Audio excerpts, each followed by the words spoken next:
Hello and welcome to Landscape Photography World, the podcast for everyone passionate about landscape photography. I'm Grant Swinburne and I'll be your host on this show, talking to landscape photographers about their motivations, likes and dislikes. Donna Martinez is a seasoned Colorado-based black and white nature and landscape photographer who has been behind the camera for over 30 years. Her first love was black and white film, and her love of black and white has continued into the digital age. Her passion for touring scenic locations around the US, and in particular Colorado, comes from her enjoyment of the beauty of the outdoors.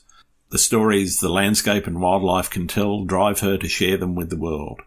We talk about how she got started as a military wife moving around the US and other countries that opened her eyes up to the beauty around her. Donna's workflow for taking and processing her stunning images, along with a whole lot more. I hope you enjoy the show. G'day, Donna. Welcome to Landscape Photography World. How are you going? I'm doing well, and how are you? Yeah, pretty good. It's a bit wet and rainy here today, but it's warming up. We're into spring and coming towards summer. Why don't you tell people where you are and how things are traveling where you are? Well, I'm the opposite of you, obviously. I'm in Colorado. Mm-hmm. So we just finished fall here. So we haven't finished it. It's still probably going pretty good. But as for what I've been doing with it, it's slowed down a little bit for me. But yeah, it's fall here. And I am in Colorado. And I've been here for about, we got here in 2007. Mm-hmm. So I've been here how many years is that? 11 years now already? About 11 years now, yeah. It sounds weird when you say a 2000 number and you go, wow, that was 22 years ago. Yeah. The 2000 started. I am a military wife. Well, my husband is retired, so he spent 23 years in the military. So this has not been our only home, but we are from the state of Colorado. So we've lived here for most of our lives. And we got lucky that we got to stay here at least twice. So half of his career we got to be here, but I've been in places like Panama, Germany, Maryland, and Washington State. So nice. I've got to go, some fun places and see some cool things. Bit of travel. Very nice. So why don't we start with why photography, and in particular, why landscape photography? What is it about landscapes that gets the juices flowing? Well, I think I kind of thought about that today, and it's been a journey. I haven't always done landscape photography. I'm going to be one of those photographers that says I've done just about a little bit of everything. Sure. Yep. I started in 1985 as a high school photographer for my newspaper. Okay. And I think most people probably started off that way. So my initial dreams with photography were doing sports photography. I wanted to be one of the first women sports photographers. And I mean, now you see them all over the place. I keep going, oh, darn, I could have been one of those people. But I through college, I did mostly newspaper photojournalism. Sure. That's where I got my love for film and black and white photography, because most of the newspapers I was on didn't do color photography. So it was I started out all in black and white. So, I mean, I'm not mostly a landscape photographer. That's what I'm doing now. Yep. But and I love it because you kind of learn things as you're going on through life, and every little journey that you do teaches you something new that helps you move on to the next thing. And I don't think that you should ever stop learning things. So I've always constantly been trying new things and doing something different. I'm kind of one of those people that I need the adrenaline rush for doing something new all the time. So I've primarily, most of my career was portrait photography. Okay. Because as a military wife, you can go just about anywhere and do portraits for people. So I spent most of my time doing that. And then after I kind of got tired of people, you get tired of working with customers and people. When I got back. Yeah. So, I decided to start doing the nature and the wildlife. So then I got the longer lens and did wildlife for a while. And then I started getting decided to try the wide angle lenses and do some landscape. So now I'm doing the landscape. So I don't have a whole lot of landscape type experience. but I love it because it's so freeing for me, and I love the connection with nature, and I think it's where I need to be right now because it's a connection with everything. And I feel like I've come to that point now where this is where I was like being aimed to. Yeah. So I'm enjoying it quite a bit. Oh, that's fantastic. So one of the questions I almost always ask is, what is it that you're chasing with your photography? What is it that I guess you're really looking for, and what's driving the passion? And I hate to say I'm a perfectionist, but and is there any such thing as perfection? Not in my photography. I just always want to be, but yeah, not in photography. I just always want to try to get better. There's just, I look at my work and I always see so many things wrong with it.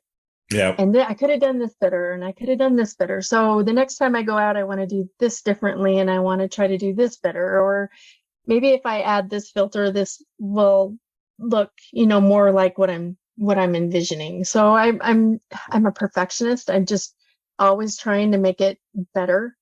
Yep. Because you learn things all the time, and that's what's so wonderful about photography is there's just so many ways you can do it. It is the old adage, you need to know the rules to break the rules. Absolutely. Sort of a thing. So you learn about it and then you go break the rules. So yeah. And make it your own. And I think that making it your own is probably what makes people's work special is they all put their own little flavour. And as you say, there's so many different ways of doing things that there's plenty of scope for making it your own, even though it might be an iconic location or so forth. Yeah, because everybody goes to the same places anymore. So you need to find different places that nobody's going to. And then and if you're going to go someplace that everybody's been, you really do have to put your own salt and pepper on it and make it, different.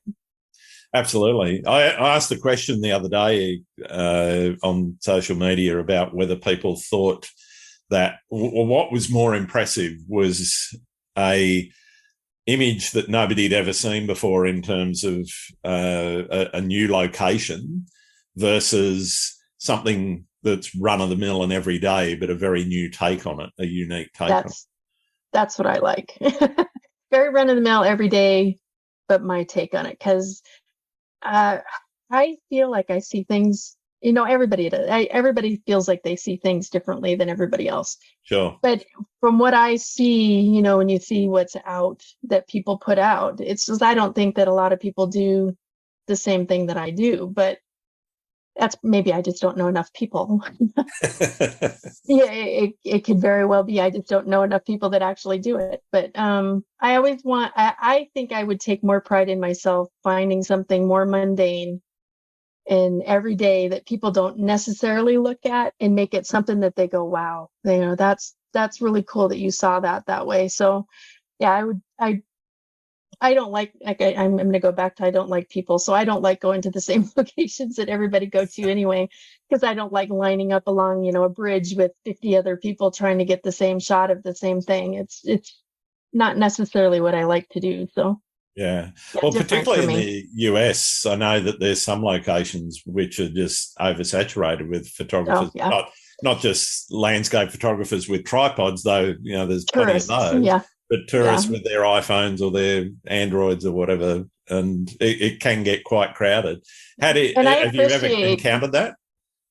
Yeah, well, no, because I don't do that. But I do appreciate now that they are making it so that you have to do like registration. I think it's registration. You have to get like a pass to go into like Maroon Bells and Hanging Lake. You have to pay to get in there, and they only let a certain amount in at a time. Yeah. So it's kind of alleviating that issue some, but there's still, everybody wants to go to Maroon Bells in the fall. Everybody wants to go to Hanging Lake in the summer. There's all these different places that people want to go and see.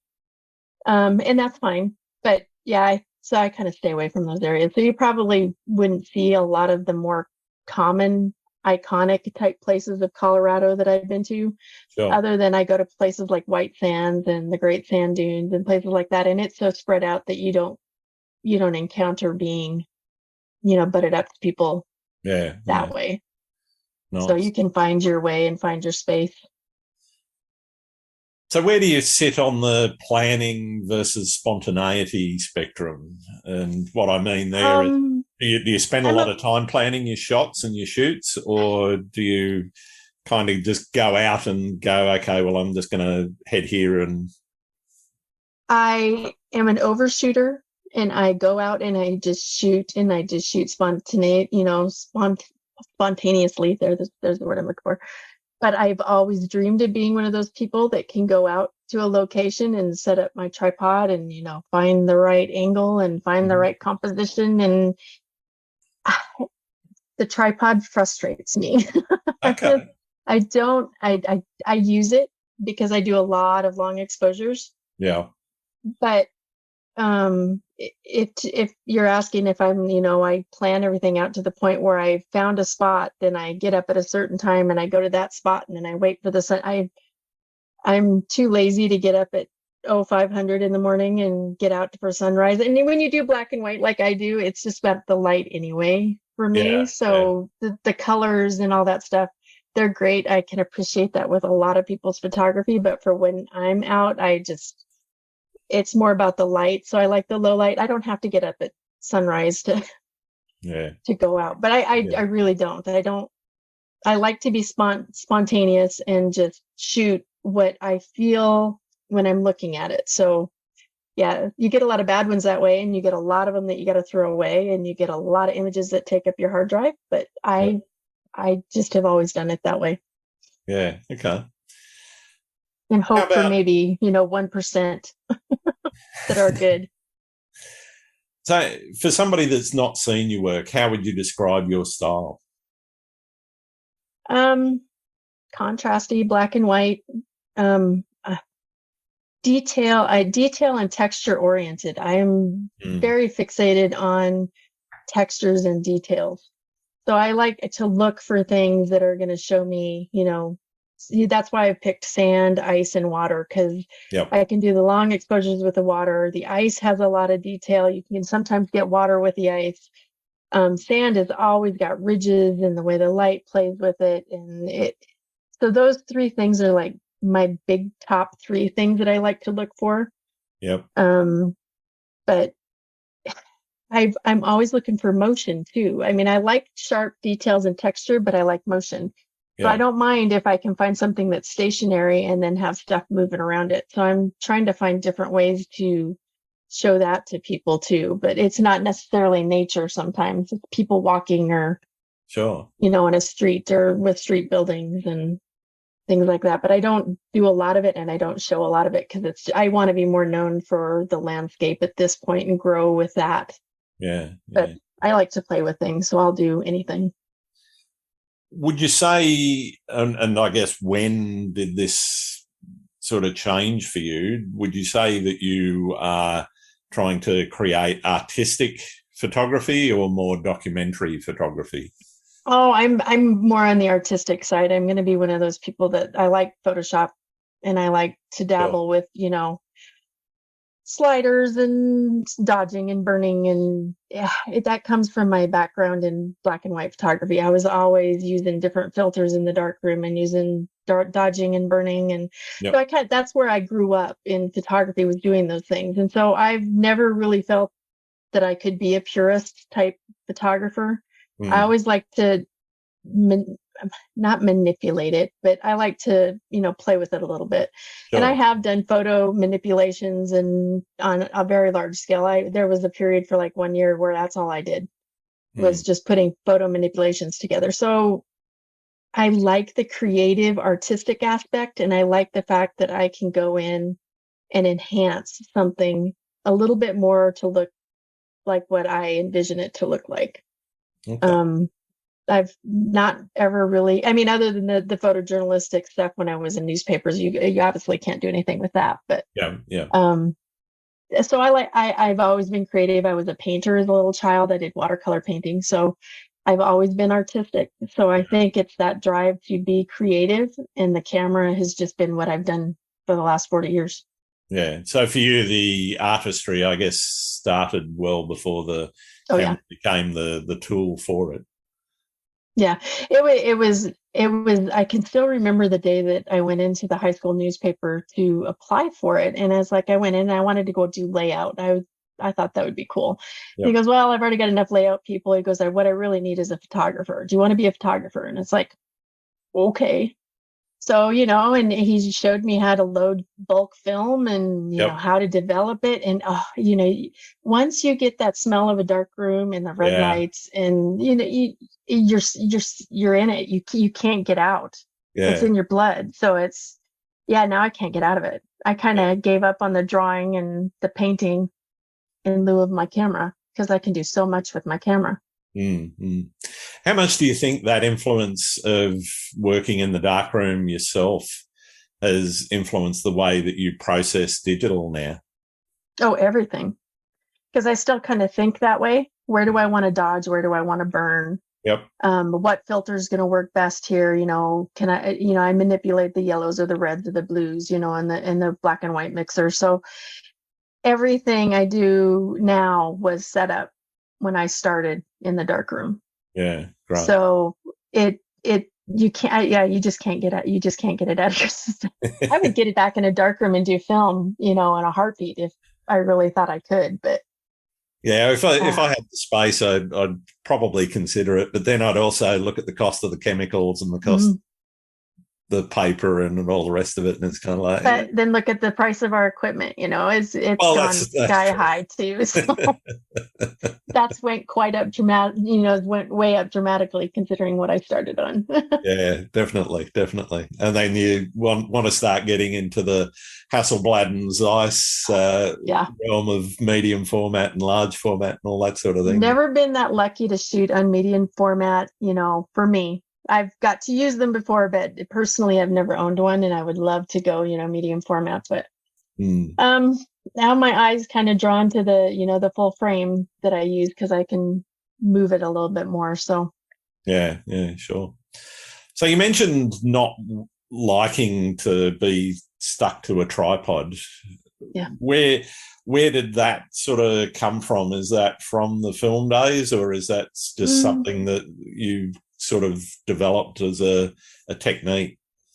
um I've always been kind of a little bit ADD when it comes to shooting. I kind of feel like I get into a zone. Mm-hmm. So I want to move too much and I want to change things too often and I want to move here and I want to move there. So it's just too cumbersome to deal with a tripod going back and forth. And I mean, and I do use it. I do Yeah, use it. I yeah, don't want anybody to think I don't use it.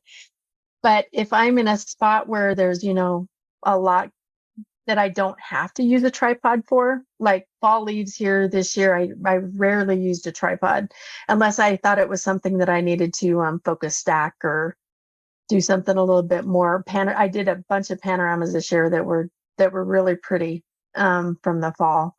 So there are certain instances where I like to use it, but I like to it makes me feel more free to just kind of handhold. And yeah. I don't mind the little bit of extra grain I get if I've got to bump the ISO up to cover me shutter Sure, speed sure. wise.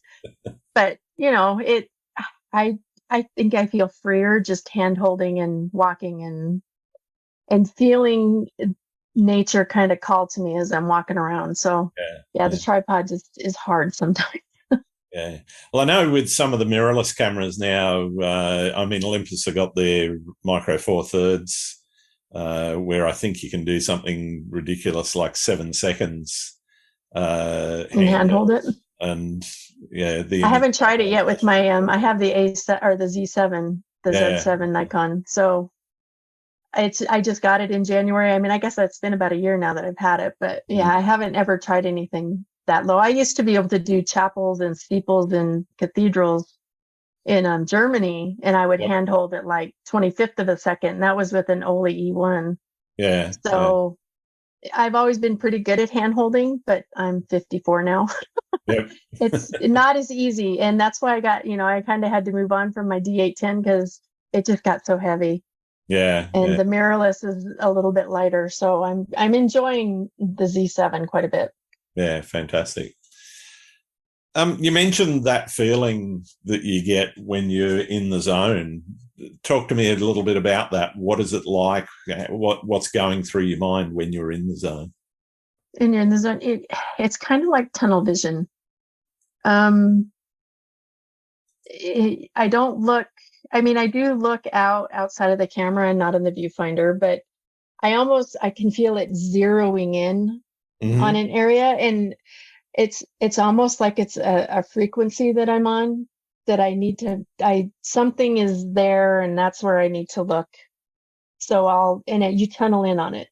So when I'm really in a good spot and good light and, it's fantastic and I'm just all excited, then I'm just like all over the place and zeroing in on that. And I can, rattle off, 100 shots and not even think about it. Yeah. Um, it, and it makes me sometimes feel like, well, if you don't got a good one, there's something wrong with you because you really shot a lot. There should be something there that you can work with. But I I zone out. I can't hear my husband. He'll have to come tap me on the shoulder, like, Yep. okay, are you okay? And don't step over there because you about fell off the cliff. And he has to follow me around because I literally won't watch where my feet are. And Wow. I could walk off stuff and slip on things. And he's my little guardian angel watching over me to make sure that I don't fall and hurt myself, which I have fell. Luckily not hurt myself, but I have fell. But yeah, Okay. it's just an absence of really seeing anything else other than what I'm shooting. Sure. So it's a nice place to be, but it can be dangerous. In terms of what you're trying to express and the expression of your art, how would you describe that to somebody that is new to your work in terms of what it is that you're trying to tell them, or are you kind of letting the work do the The heavy lifting talking. there? Yeah, I'm in that camp where the work should probably speak for itself. If it doesn't speak for itself, then, it's probably, You got to explain it. It's yeah, you have to don't get explain the it. joke. And, my photo manipulations from long ago, people would go, huh, what were you doing? With nature, generally, you don't necessarily have to do that. They usually, they might, wonder why you got so close or why you didn't pull back farther. But, that's where everybody's different in how they look at stuff.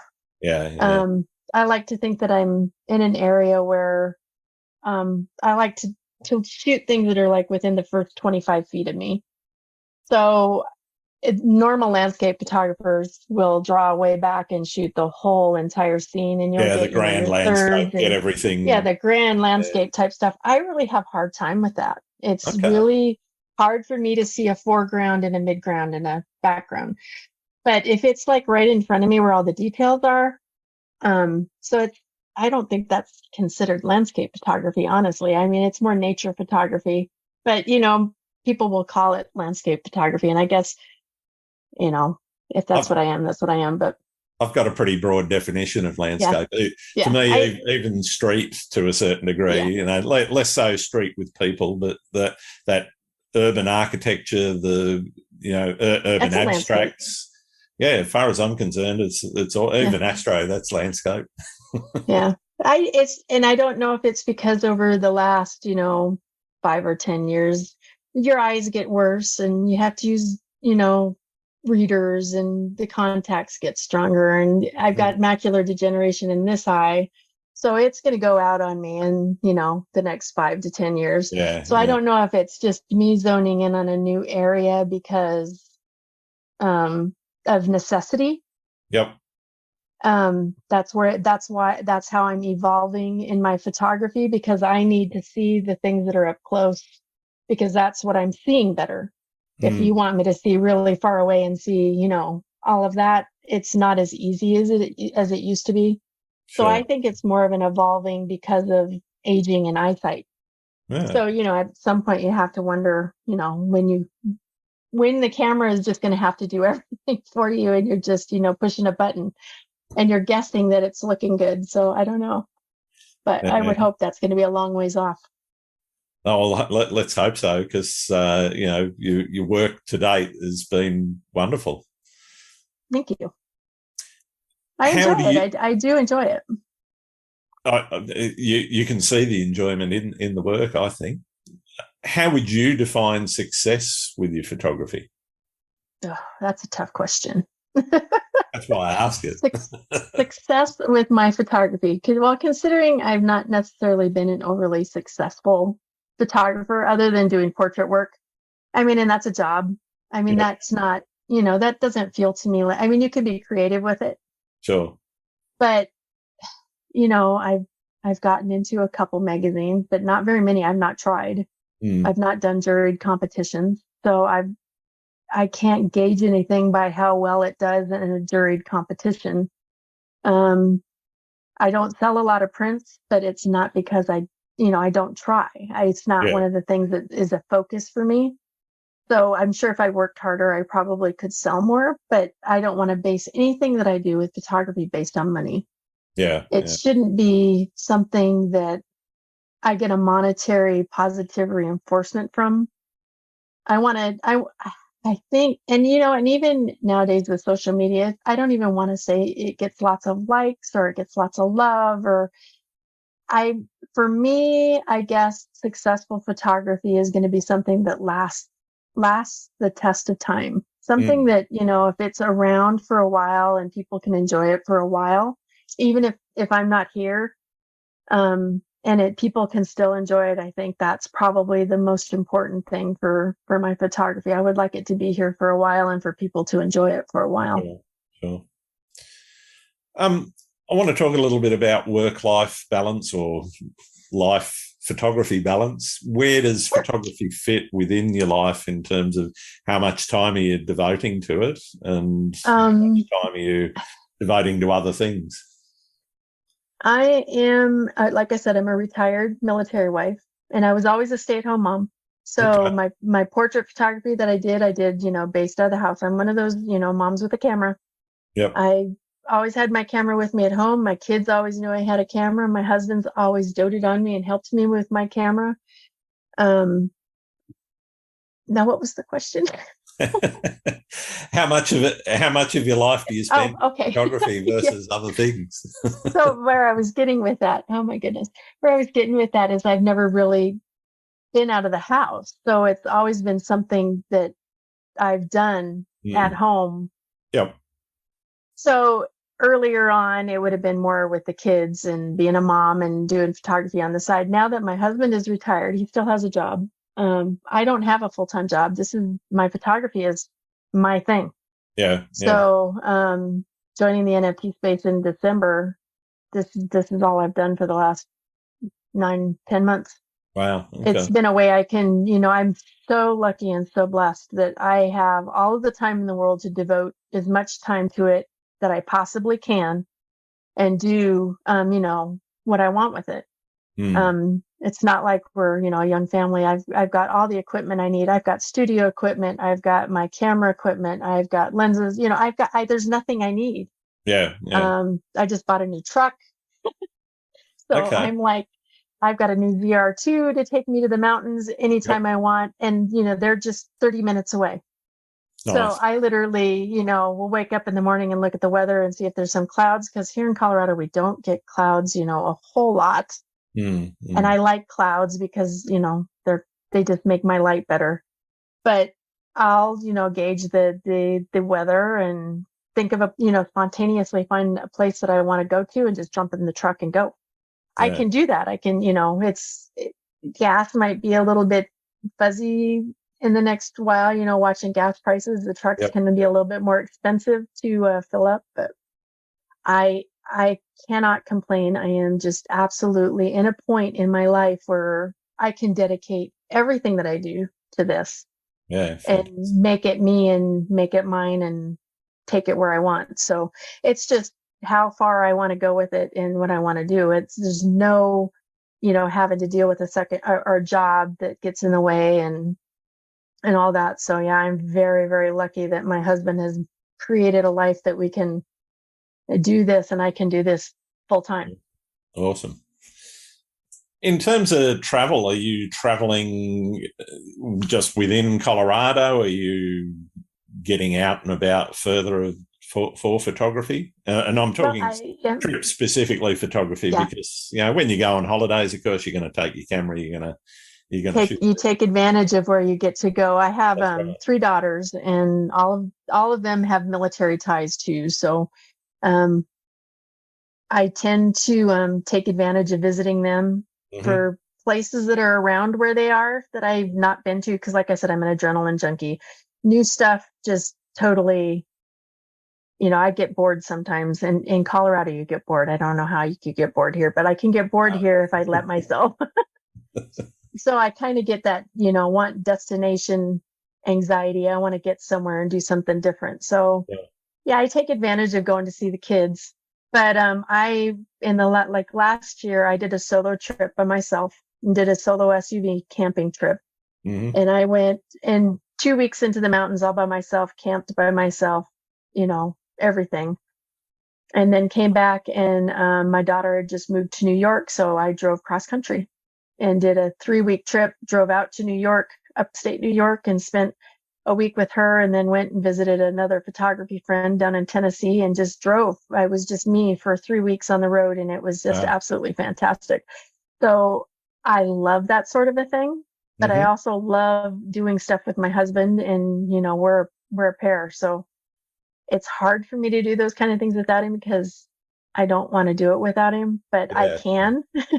And so I do plan a lot of trips. I want to go to Moab this year, and I want to, they're out of Colorado. I can go down to Antelope Canyon and Moab, and that's 2 of the places that I really would like to get to. So I can go out of state.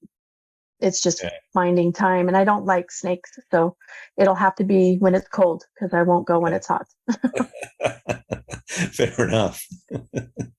We get some snakes here too, and summertime is not the best time to be wandering. Certain places. I mean, put it this way: I'm 58 now, and I've seen probably 6 snakes in the wild in all of that time. And I used to be a Boy Scout and camping holidays, all that sort of thing. So you don't come across them that often, though everyone talks about how dangerous they are.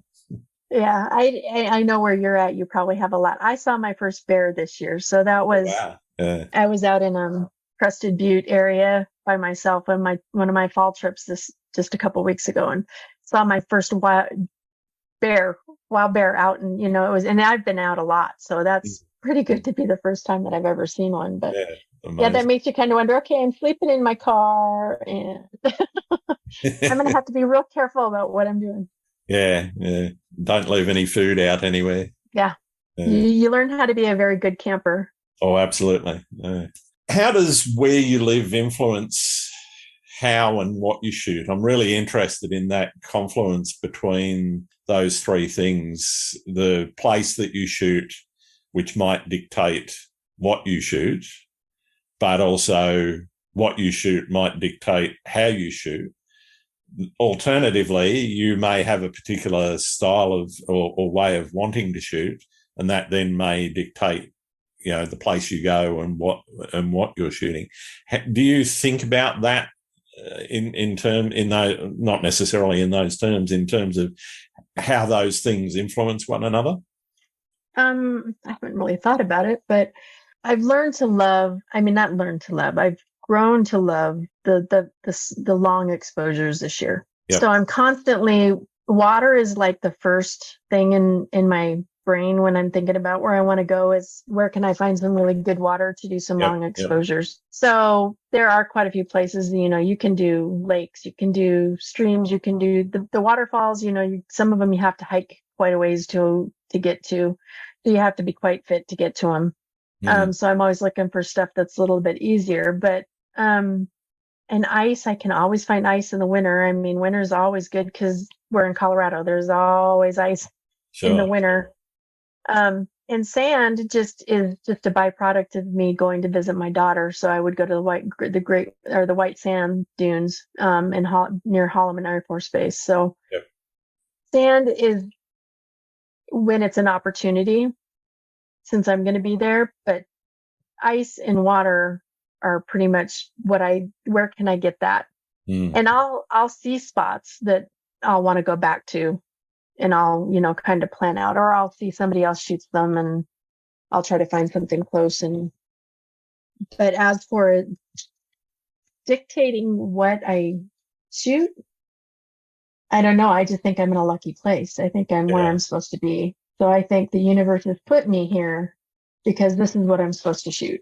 Yeah, great. It's like I said, I've been driven to a point of doing the landscape photography and what I've been doing based on what I've been doing my whole life. And you're not driven to some place unless, that's where you're meant to be. So I feel like this is where I'm meant to be. Okay. So that I can be available to those things and shoot them more. Sure. And make it easier. Does that make sense? Yeah, that makes plenty of sense. Yeah, I really love that answer. That's fantastic. What's your favourite spot, without giving any secret spots away, because you obviously don't want hordes of people there? My favorite spot, and it's not going to be water, and it's not going to be ice. And I can tell you where it is because I was just there. Durango, Colorado. Okay. If we could move down to the southwest part of the state where the $1 Million Highway is and Telluride and Ouray and Ridgeway, that road from Ouray to Durango is, I could spend hours and hours. And we did. When we were there this fall, we went for a weekend. It took us 6 hours to go 40 miles. Wow. Because my husband was having, we have this joke between us that it's an ooh, ooh, ooh moment. If he hears me say ooh, ooh, ooh, he has to find a place to pull over. And sometimes I don't give him much time to pull over. And that road's not necessarily one of those really good roads that you can stop on. Just pull over anywhere you like. Yeah. But it's just a beautiful drive, and there's so many little offshoot roads that you can get on, and it's just beautiful in the fall. And it fills you up for the whole year. I kind of have to go and get my fall fill so that I can go on to the next season. And it lasts me all year because fall is so pretty here. And we hit the fall in Durango this year at the beginning of October, just at the perfect time. There was atmosphere and clouds, and the leaves would turn just enough. They weren't peaked, but they were just enough so that it didn't look dingy, and it was just perfect. It's my happy place down by Durango and Pagosa Springs, and that's everybody could go there, I guess, but it's just my favorite place to be. Fantastic. And it's 5 or 6 hours away, so it's like when we go, we have to go and spend a weekend there and then come back. So I don't get to go there very often. So I guess that's probably why it remains my happy place, because I don't get to see it super often. Take it for granted. Yeah. But I get to see it, at least when we pilgrimage there once a year and go and enjoy the leaves for a long weekend, and it's really good.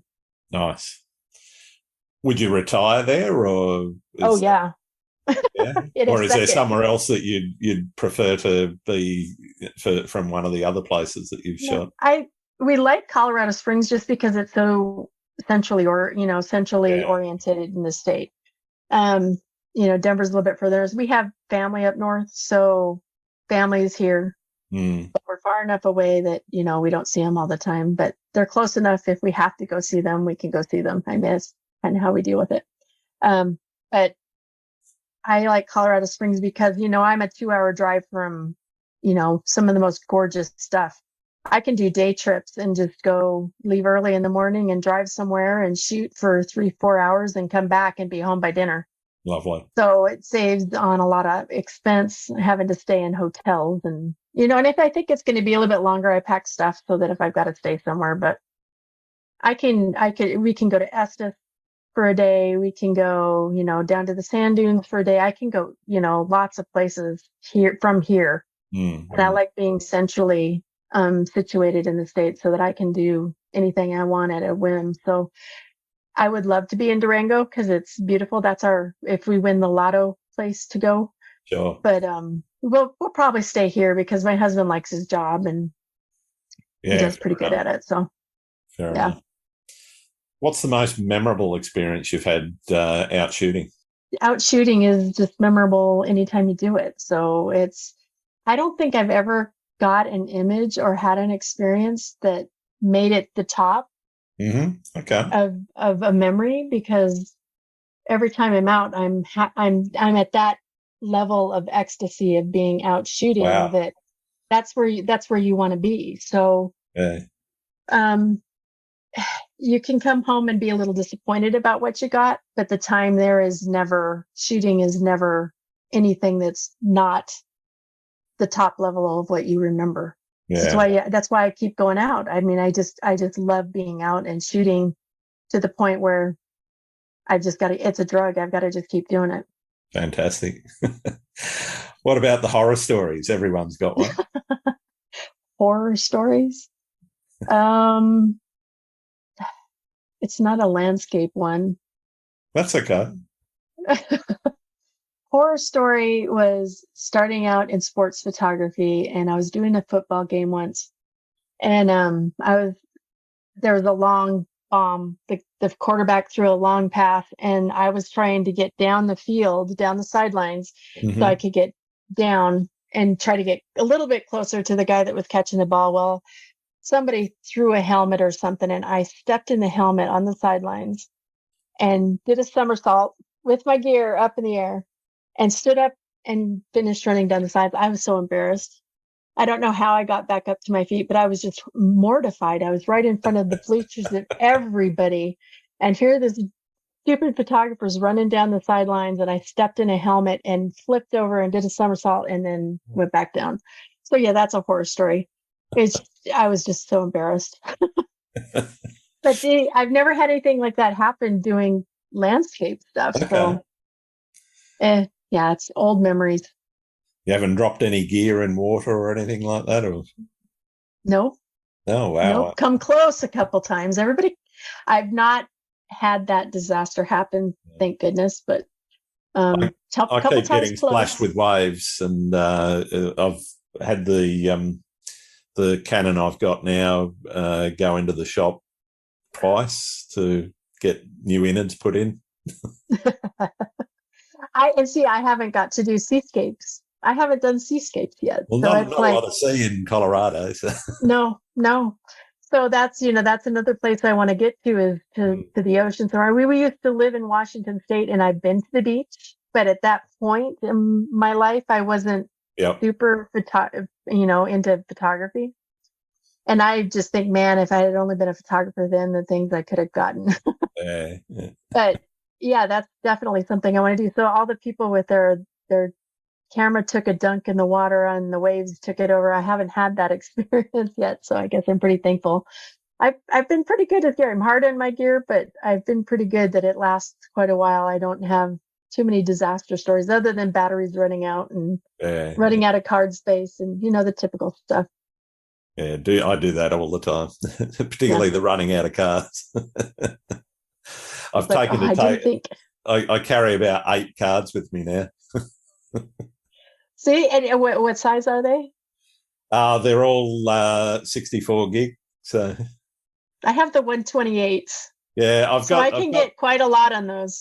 Yeah, I've got 128. So I had a bit of experience early on with them. They're probably better than they were before, but I had a few fail on me, so I went back to 64s. So. Yeah, well, there's this new Nikon mirrorless camera. They have those different cards for them now. Yeah, I can't remember what you call them. I'm not technical. Letters, yeah, they're just like the big, thick looking, like compact flash cards that cost $300. I mean, so yeah I've got 2. So what have you learned about the world through photography? What have I learned about the world? That it's beautiful everywhere. Everywhere you go, it's beautiful. You just have to stop and look at it. And you have to take time to sit and really look at it.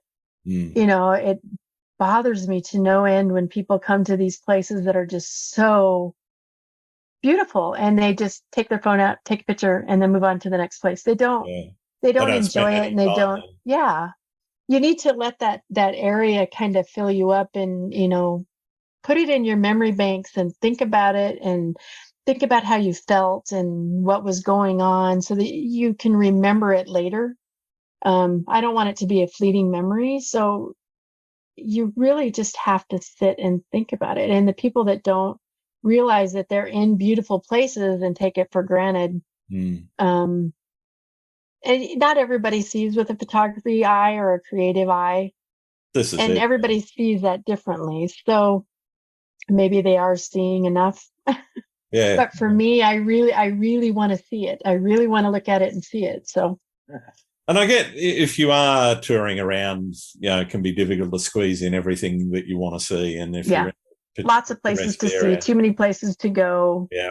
Got to see everything on a time schedule. I've got my 5-minute window to go and see this waterfall, and then I'm out of here on to the next thing. But you just really need to understand that, everything is a blessing and nature is a blessing, and you need to, it might be gone someday. I mean, the water's already starting to get low, and, we have forest fires, and we've had several fires here that have just destroyed some areas. Yeah. So you have to kind of enjoy, I don't want to enjoy, but really soak it up, really, really take it in and enjoy where you're at and enjoy the beauty. So, yeah. Yeah, totally. In terms of your routine, what are you doing when you get on site? So you take your hike up to a waterfall, or out to the sands or wherever it is. Mm-hmm. What does your routine look like? Take the damn tripod off of my backpack and get rid of it and put it down.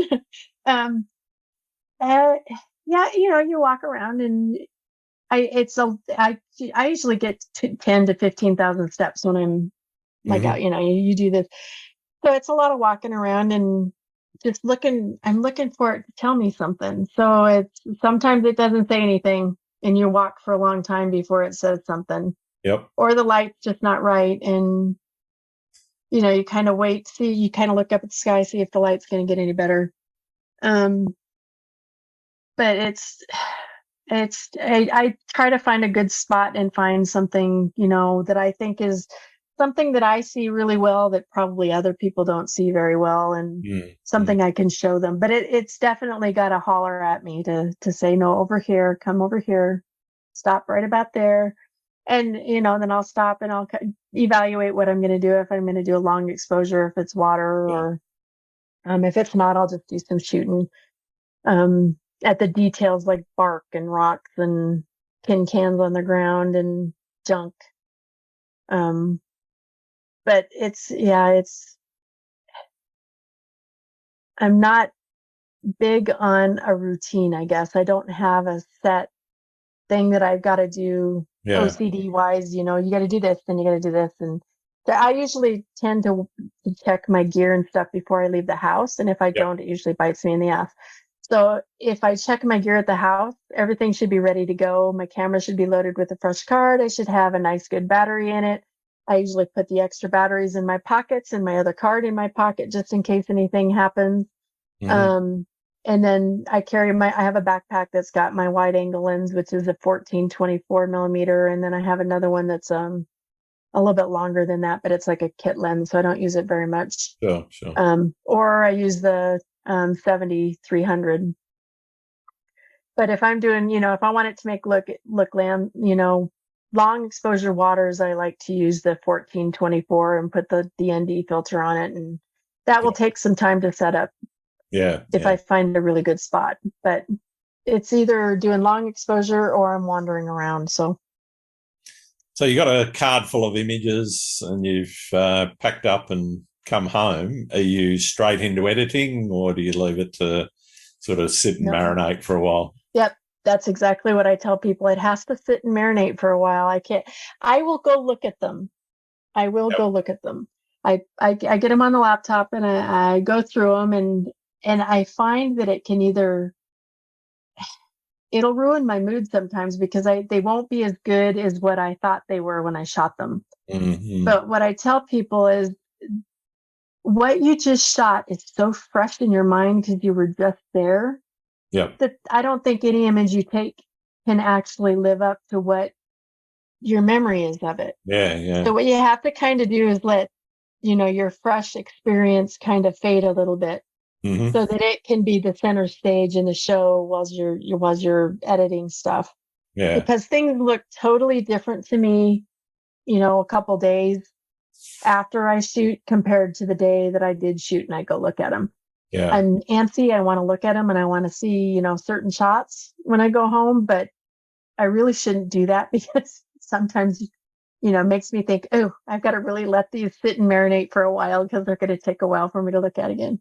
Sure. But yeah, it takes a little bit sometimes to get working on them. Yeah. So when you are working on them, are you spending hours per image, or are you more minimal and 10 minutes, that's enough, get it out the door? Yeah, it depends. Like I said, sometimes I like to focus stack. I don't do it a whole lot because, like I said, I don't draw back enough to get like a foreground, midground, background sort of a thing. Mm-hmm. So if I'm doing something that I have to do that on, that'll take a little bit more time, but Sure. and I'll put things back and forth between color and black and white and decide if it needs to be black and white or if it needs to be color. Generally, it's going to be black and white because that's what I was looking for to begin with anyway. Yeah. But I don't work probably more than 15 minutes on something. Wow. Okay. So not lots of layers. Are you mostly Lightroom or a bit of Lightroom, I always use Photoshop. I don't never use Lightroom. I've never used Lightroom. I'm the same. Yeah. I grew up in my photography life as a Photoshop person. Yeah. Been using it since 2001. Yeah. Wow. 21 years later, I'm still using Photoshop. So, yeah. But I mean, it's amazing comfortable. seeing that evolution between where it was back in 2001 and where it is now. Well, and now they have all the AI stuff that they've added to it. So, I mean, they've made it quite easy to make some pretty spectacular things if you're, really versed on how your Photoshop works. But, and I found that I use it less. The better it's got, the less I use it. Yeah. I use it just to do minimal, open it up, check it. I'll turn it to black and white first, and then I'll probably go down to the black and white mixer and change some colors to see where the colors lie so that I can get some good contrast with stuff. And then, and depending on what my exposure is, if it's really off, I might have to change the exposure a little bit, or, I always shoot for the highlights, so I don't necessarily need to mess with the highlight slider too much, but I might bring up some shadows and then go in with the brush for radial, what do you want to call it? Radial filters, or the radial filter. Sorry. So you can the gradient one, so that you can just go into certain spots now and dodge and burn like you used to in the old days. I'm really not technical. That is like one of my things where I don't. I'm not big on technicalities. Yeah. So, but yeah, it's very minimal. And it depends. Sometimes this last trip, I had some dust on my sensor that I got on my sensor, and I spend most of my time kind of healing up some dust spots that were really bad, but I fixed that, so we're good. Fantastic. Do you print much of your work? I do. My husband likes my work, so that helps. his time with me, he likes to remember some of the places that we've been to. So yeah, I've printed several things for the house. Not as much as I probably should. I give away a lot of prints. I'll print things for family and give them gifts that are photographs, but it's one of the things that we do want to get better at is printing more of the stuff that I've made and created. Yeah, sure. Have you ever hit a creative wall? Oh, yes. Probably more often than not. Okay. Yeah. Talk a bit about how you deal with that. And it's probably not necessarily, it's more boredom. It's more, getting bored with where I'm at. And once I go shoot something new, and it's, I have to find someplace just a little bit further away or something that I haven't tried before, or, do something that's different than what I've been doing to kind of snap me out of it. But I would say the time that I spend creatively bored is about 40%. Wow. I'm an ADD type personality. I want to be going all the time. And if I'm sitting, then I get stale and then I don't get motivated and then I can't get out and it's crazy. But if I'm out and I'm in a mode where I'm shooting, I'll just keep going as much as I possibly can just to keep it going. Cause then I gotta go back and be bored again. I like the shooting more than the editing. I like the shooting part the most. Yeah. The shooting part is what I love the most. So I'd rather be out shooting and creating than back at the house editing and all the blah, blah, blah stuff. So yeah. Nice. So it'll depend on money too. So how much money do you have to go somewhere? And it's like, yeah, well, it's always everybody's got finances. What do you see as the biggest challenge facing photographers right now? Trying to keep it real. There's a huge, I love, AI and I love the saturation and I love photography and I love seeing there's just some gorgeous stuff. But the things that you can do with photography now is totally made our expectations of what we should see like unrealistic. Yeah. And I catch myself doing this quite a bit when I go out. I'll go out and it's like, man, the leaves just don't look as bright this year. Or, this doesn't look that nice. It's because I'm so inundated looking at stuff that's so epic all day, every day, that now it's brought the level of what I see harder to see something good in it because I have an unrealistic expectation of what it is. So I think I don't want to say the problem. I think there's going to be a place where people are going to have to start remembering we got to keep it a little bit more real. And, it might come back down to more of the purist type stuff where nobody's ever going to show anything straight out of the camera. But there might be a point where people need to, tone it down just a little bit on all the enhancements.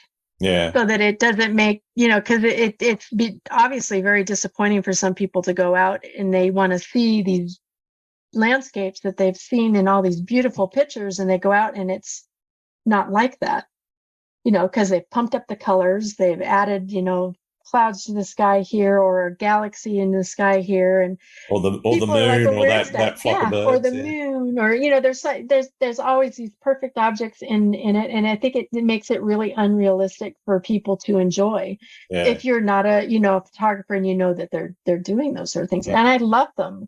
I don't want to talk bad about the photographers that do that kind of thing because I do it myself.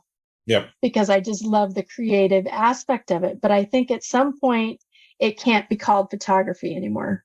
Yeah, it becomes. And I think that's an argument. Yeah. Photography. Yeah.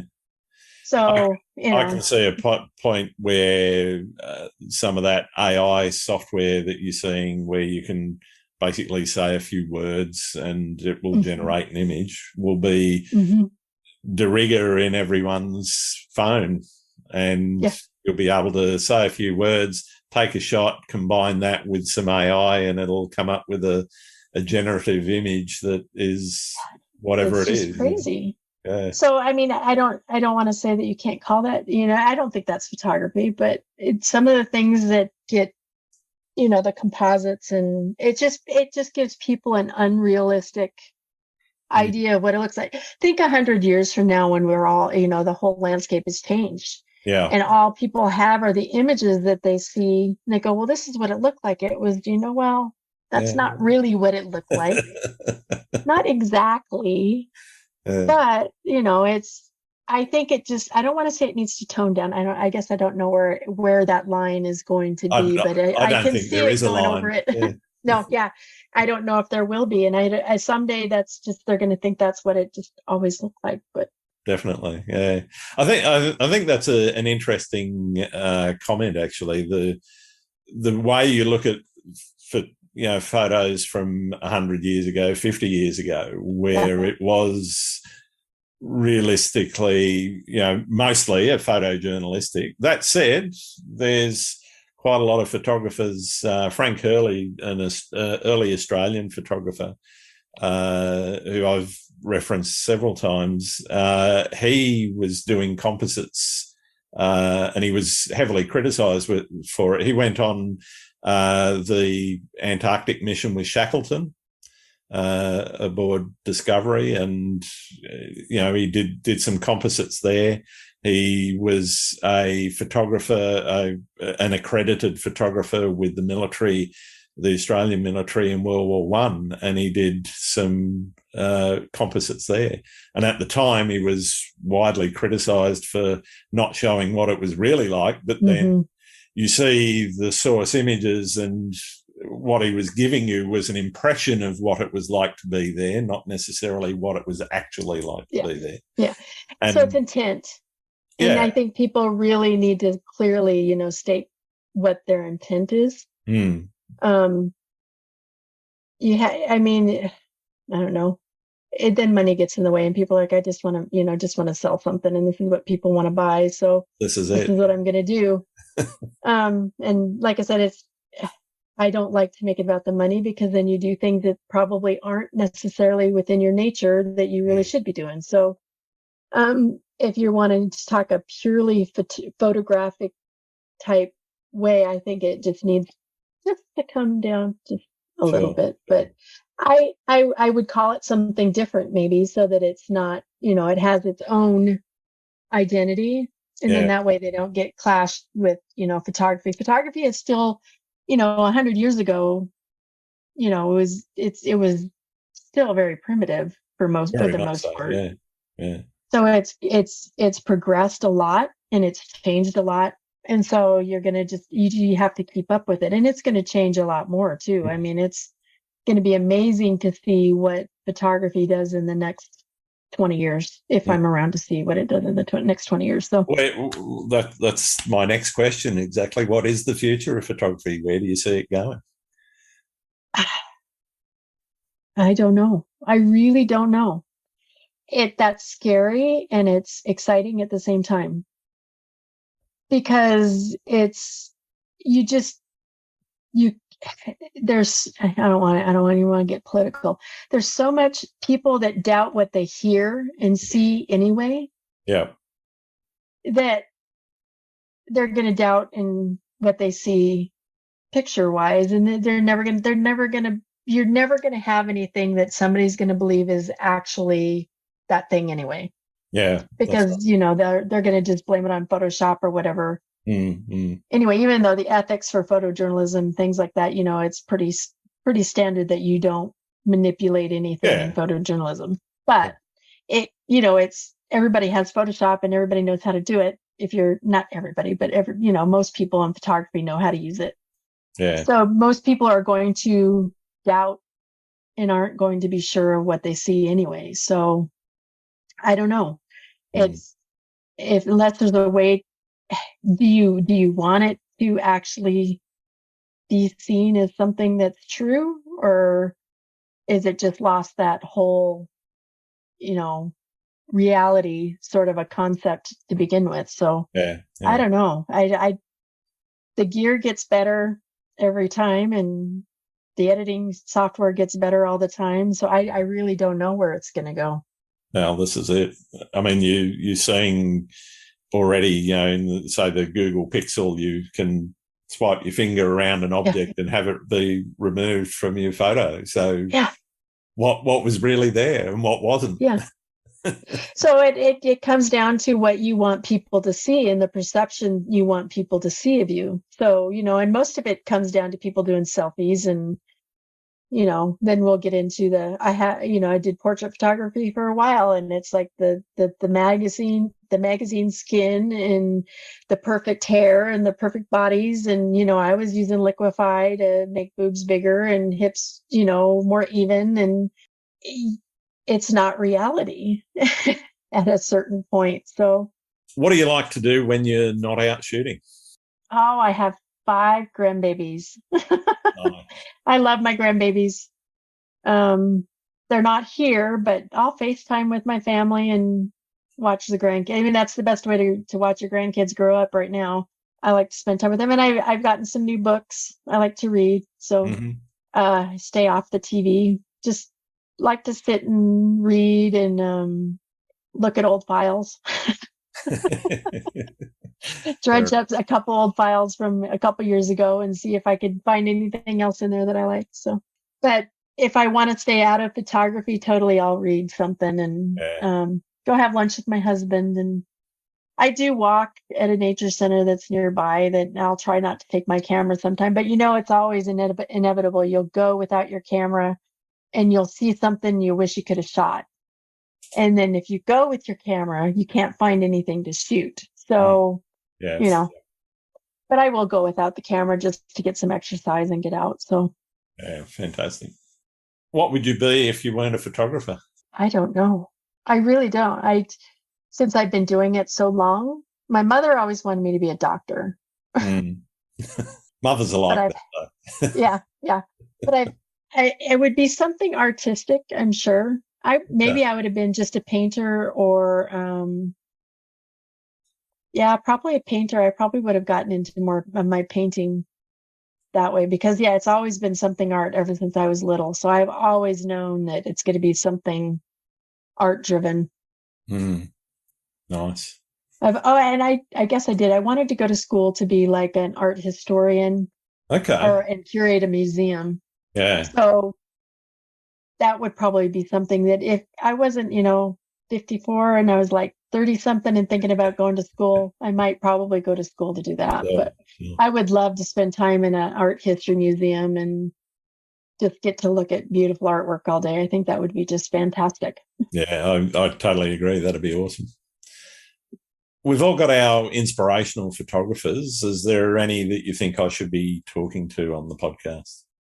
In the photography space? Yeah. Let's see. Oh, there's just so many good people. That's one thing that, the internet. I'm never going to run out of people. Yeah, you're never going to run out of you throw a rock and there's going to be somebody new that you just like, where have you been and why haven't I seen you? Yeah. Photography wise, I'm trying to think. I just have so many. And I'll probably butcher his name. Gianluca Podesta. I hatched his name. I'm sorry, Gian, but he's been in a couple of the collectives with me, and his work just his landscape is just stunning to me. Him and Armand, they're just I can't believe that they can see so much. I feel like I see minutely. I see details and texture and minutely. They see big. They see everything. They see the grand landscape, and it's just wonderful. I love their work tremendously. Paul Colleen, he's one of my really good friends, and we do spaces together. And Mick McCafferty, the Irish guys. I guess it's because I have a fascination with Ireland right now. I would really love to go to Ireland. So, those two guys, I love their work too. There's so many. And there's hidden gems like, I don't know what his full name is, but it's Ryan David Photos. Yep. His black and white work he's really underrated. I think he really deserves a little bit more credit than what he gets because his black and white work is really good.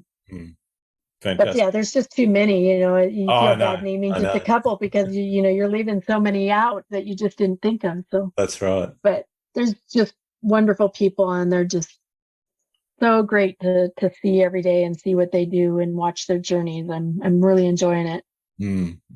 Fantastic. Thank you for that. I've got one more question, and it's the most important question I can ask. Do you like pineapple on pizza? Oh, God, yes. With jalapenos. With jalapenos, okay. Gotta have jalapeno. I have jalapenos on everything, because I love it spicy. The Hawaiian yes, pineapple. Combo. Yep. I'm not Mexican. I'm the white girl in the family. My husband's half, and my kids are quarters. So, but then he doesn't eat anything spicy. He can't handle it. And I have one daughter that can't handle spicy either. But me, the hotter I can have it, the better. I love Thai food. I love Indian food. I love Mexican food, and I pour hot sauce on it. I just love it. So yeah, I like pineapple on pizza, but it has to have hot sauce too. So Great. Fantastic. hot sauce and jalapenos. Well, thank you very much for taking the time to talk to me today, Donna. It's been wonderful. It's wonderful. To know you. Thank you for inviting me. Oh, an absolute pleasure. Where can people find your work? You can either find me at my website, which is donnamartinezimaging.com, or I am also on Vero now, and it's Donna Martinez Imaging. And Instagram is Donna Martinez Imaging. And on Twitter, it's DM Images NFT. Fantastic. Thanks again for listening to Landscape Photography World. I hope you enjoyed the show, and keep listening because I'll be joined by some great guests in upcoming episodes. You can find my work in this podcast at grantswinburnphotography.com. I'm also on Vero, Twitter, YouTube, Instagram, and Facebook. I'm Grant Swinburne. Hope to see you out shooting soon.